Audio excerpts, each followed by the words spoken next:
Cut then updates, daddy ni Miss Catherine Bernardo, abay may revelasyon patungkol kay Mr. Alden Richards na bagay na hindi ginawa ng ex ni Miss Catherine sa kanyang ama. But before that, if you haven't subscribed yet to my YouTube channel, please don't forget to like, share, and subscribe at i-hit mo na rin ang notification bell for more showbiz updates. Of course, before anything else, nais ko po muna magpasalamat po sa lahat ng mga Kat10 followers, lovers, at ang lahat ng mga sumusuporta po sa ating pong channel. Maraming salamat po. And for today's video, ito pag-usapan natin dahil maingay po ang pangalan ni Mr. Alden Richards and Miss Catherine Bernardo sa South Asian Awards, kung saan nagkamit po sila dati ng mga awards dito bilang mga Asian superstar or Asian stars na pinarangalan. So, base po sa mga research at base sa mga articles ay tila baga may second po silang award para mabibigyan ulit sila ng award. So antayin natin, baka sabay pa silang pumunta sa South Korea. And of course, kinatuwaan din ng ilang mga netizen ang paayuda ni Mr. Joros Gamboa kung saan unti-unti niya nang nire-reveal ang ilan sa mga videos. Kaya naman pala gano'n na lang ang kanyang mga sinabi sa interview niya sa PEP. Yun naman pala talagang dahilan. Dahil siya po mismo alam niya sa sarili niya na meron siyang alam patungkol sa mga naganap dito kay Catherine at Alden Richards sa Canada. Pinakita niya rito na nag-date po sila, si Alden at si Catherine kasama si Joros nung nasa Canada pa sila. Kaya naman tuwan-tuwa mga netizens sa inilabas niya. Pero mas nakakatuwa ang ilan sa mga articles na nabasa po natin sa isa sa pinagkakatiwalaan nating articles kung saan meron palang kwento sa likod ng pagyakap ni Catherine Bernardo sa kanyang daddy nung premiere night, 'di ba? If you remember, nag-trending po 'yan sa Facebook at sa mga social media platform. Balikan lang natin. Papaliwanag ka daw kay Papa. Papa! Ikaw iniisip ka ako nag-iis. Basta kaya Papa ko. Okay pa kaya sa Katabi ko siya, okay pa naman. Okay naman, imagine ko eh. Congratulations. Cat family picture. Okay, picture tayo. Pagkatapos nga ng premiere night, hinanap agad ni Miss Catherine Bernardo ang kanyang papa at niyakap niya ito dahil iniisip niya daw ang kung ano daw nararamdaman ng daddy niya during the kissing scene. At ito pa, may revelation pa ang DWAR. Panoorin natin. Parang wedding scene daw. Yeah. Alam mo si Daddy Dolphin, first time daw yan nag-attend ng premiere night. At sa mall tour. Oo, yan sa mga mall Oo, sa mall tour nakakaloka, lalo na pinakahuli doon sa may market, tawag ako, sa market na pinakahuling mall tour nila. Ay talaga nandoon ang pamilya, nakakaloka. Kaya nga parang wedding scene daw kasi nga According po dito sa isang radio station na ito at napapanood din sila sa YouTube, that this is gonna be the first time na makita po nila ang daddy ni Miss Catherine Bernardo dito po sa premiere night at sa mga mall tours.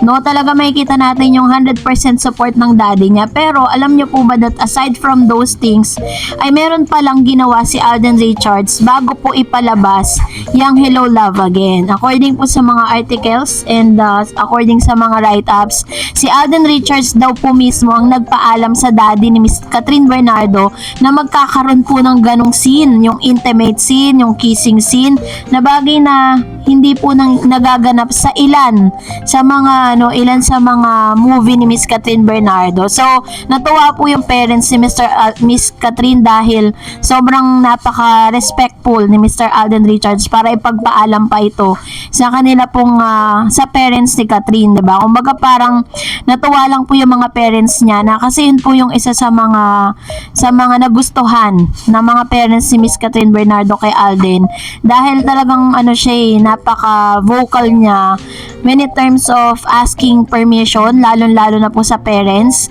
If you remember, nung nagkaroon po sila ng movie ni Miss Catherine nung Hello Love Goodbye, 'di ba nagpaalam pa siya, nagchat pa siya or nagtext pa siya kay DJ, pero yun nga lang hindi lang nagreply. This time, sa tatay naman ni Miss Catherine Bernardo siya nagpaalam. Kahit alam natin na nasa tamang edad na si Catherine at meron na siyang rights to do those mature roles, pero talagang hindi niya bypass yung tatay ni Miss Catherine Bernardo. Kasi si Mami Min, naiintindihan niya kasi si Mami Min ang manager ni Miss Catherine diba? Pero as stage mother talaga siya at alam niya yung mga nagaganap na yan.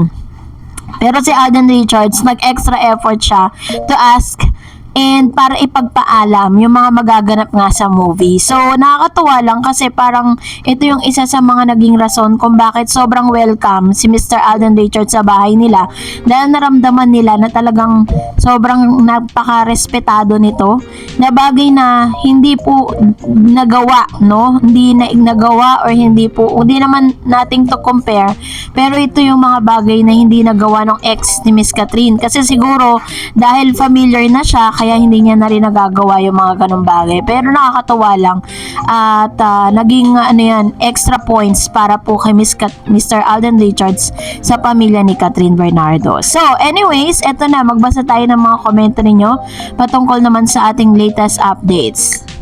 Let's start off with Mr. Renato Husayan. Sabi niya, kung Star Cinema mismo at meron ng direktor magsabing may comeback movie ang Katniel, baka sakaling maniwala pa ako. But knowing ABS and Star Cinema, hindi sila susugal sa movie. Wala tsak nakikita at nakalimutan ni DJ sa bagong contract ni Kat sa Star Cinema, hindi si Kat ang gagawa ng movie or teleserye with Daniel. This is rarely baka after 5 years mangyari, hindi pa sure. So, nasaan parteng may comeback movie this coming December? Nakasing siya. Hinghot ba ng katol si Daniel? Singhot ng katol or lasing during this interview? Hindi ako sure ha. Ito mga Katniel funny din paniwalain. Haha. True. Sa pagkakaalam ko naman talaga, wala pong comeback movie. No, wala pong mga ganong mga pangyayari at wala pong ganong mangyayari. Kasi kung napanood nyo po yung interview niya, 'di ba, during the Hello Love Again, sinabi niya na nalaman niya kung ano yung movie, kung sino yung kasama, dun lang po siya talagang nagbigay ng oo sa project. Pero kung nalaman niya yun na si Daniel, hindi yun syempre. Sabi ni Mr. Renato, meron ako na-encounter dito sa YouTube Reels, ang haba ng videos niya at ang dami ng views niya, nasa 700k views na ginawa niyang content, yung kasal ni Ethan at Joy. Paulit-ulit kong nireport, sadly nakasampung complaint na ako pina-take down tong video. Ay nako, dito po sa yung ano po na yung video na yan, pag po yan ay nabasa ng algorithm ng Star Cinema, pwede po yan makopyright or makopy strike. Sabi ni Miss Annabel, hello Miss Stars, kainis naman yung mga spoiler na yan, nakunan talaga yung intimate scene na yan, saka ano sabi ng bashers, doble lang ni Kat yung kakissing si ni Alden. Obvious na di pa napapanood tong mga bashers na to, no? Pag si Direk Cathy yung director, gusto ng totoo, pati looks ng actor at actress, kailangan totoo. Kung mahirap ang role mo, kailangan mahirap ka. Pag mayaman, dapat mayaman ka. Sa tingin mo ba papayag si Direk Cathy na doble lang ni Kat ang gaganap bilang Kat? Di rin nag-iisip sa true, 'di ba? Kasi yun po yung mga sinasabi nila, yung mga nag-create pa talaga sila ng group, 'di ba? Parang anti-HLA, anti-Hello Love Again, anti-Catherine, anti-Alden Richards. Ganon yung peg nila sa social media. Parang naghahakot po sila ng mga taong magagalit dito po sa Kat din. 'Di ba? Para lang po talagang wag panoorin. And sabi pa ni Ma'am Shi, di rin nag-iisip, basta lang ng bash. Inggit lang kayo at si Alden ang nagwagi at tanggap na mga fans ang tambalan nila dahil bagay na bagay sila. Kaya not Kat din okay. The best couple sila for us. Anong sabi? Pambiba Max si Kat? Pwede dahil maganda siya at sexy, pero ibang level ni Kat. Best actress si Kat, kaya marunong siyang gumanap sa role niya at eksena niya. Kahit gising scene or bed scene pa yan, kaya niyang gawin. Basta para sa dekalidad na pelikula. At si Alden, sabi? Di marunong umarte na parang nagbabasa lang sa blackboard. Nagbabasa ng linya. Di talaga kayo nanood. Ngak-ngak lang ng ngak-ngak. Best actor din si Alden at magaling na magaling. At napatunayan na niya yan. Kahit matanga lang daw paggalawin ni Alden, kita mo ng emosyon. Hindi pagiging action star ang nasabing best actor. Nasa galing sa pag-arte yun. At kailangan alam mo ang emosyon at mayroon yan si Alden. Hay nako, manood na lang kayo muna at doon nyo sila husgahan. Then compare nyo noon at now kung sino ang bagay kay Catherine. Kesa nang babash kayo, Kat din lang ang best for us. Good night Miss Tareds and thank you sa updates. Either bad or good. Yan. Salamat po Ma'am Shi Annabel Garde. No? So, tayo po mga nakapanood na, syempre, alam natin kung paano tayo magre-react dun sa napanood. Yung mga hindi pa nakapanood at nakichismis lang, yun po yung maraming sinasabi. Sabi ni Miss Establans. Kaya sobrang inggit na mga adik kay Daniel na hindi makatayo mag-isa pag wala si Catherine. Kaya palaging sinisingit si Summer sa lahat ng vlog tungkol sa Katden at kay Catherine. Ayan, very true. Sabi niya pa, hindi edited yan, patunayan, sabi niya. Sabi ni Mr. Dan, lo, peke pa ba yun? Kitang-kitang kissing scene nila. Accept na lang, Summer, na di talaga para sa'yo si Kat. Haha, yan. Yung kasi sinasabi nila na edited daw yun. Mukha lang daw ni Catherine yung inilagay, pero hindi raw si Catherine yun. Grabe, no? And sabi ni Miss Bon, OMG, kahit anong may masabi lang, besides Katden are more matured now and old enough to do that scene. Pinapasikat nyo lang silang dalawa sa mga bashers nyo. Basta ako Katden pa rin. Yan, sabi ni Miss Lena Bantingke, edited or real, as long as galing kay Katden, always happy for Katden fans. So go away bashers. True. So, kahit po pagbalik-balik ta rin natin yung movie, talagang kaya natin paglabang hindi siya edited. Sabi ni Ma'am Rowena, whatever they have doing in their HLA movie, still cut them ever. And then Miss Leila, protect our Katden sa mga Katniel na mga iyakin at inggit. Di lang kasi matanggap ng Katniel fans ang tagumpay ng Katden. That's true. Very true. Very, very true yan. Hindi natin alam bakit gano'n na lang po sila mambash, no? At ngayon, si Alden Richards naman yung kanilang pinupuntirya. Tapos si Catherine Bernardo. Samantalang kung mga Katniel fans yan, hindi naman magiging Katniel yan kung walang Catherine. 'Di ba? Sana supportahan na lang nila. Sana maging mas understandable na lang sila.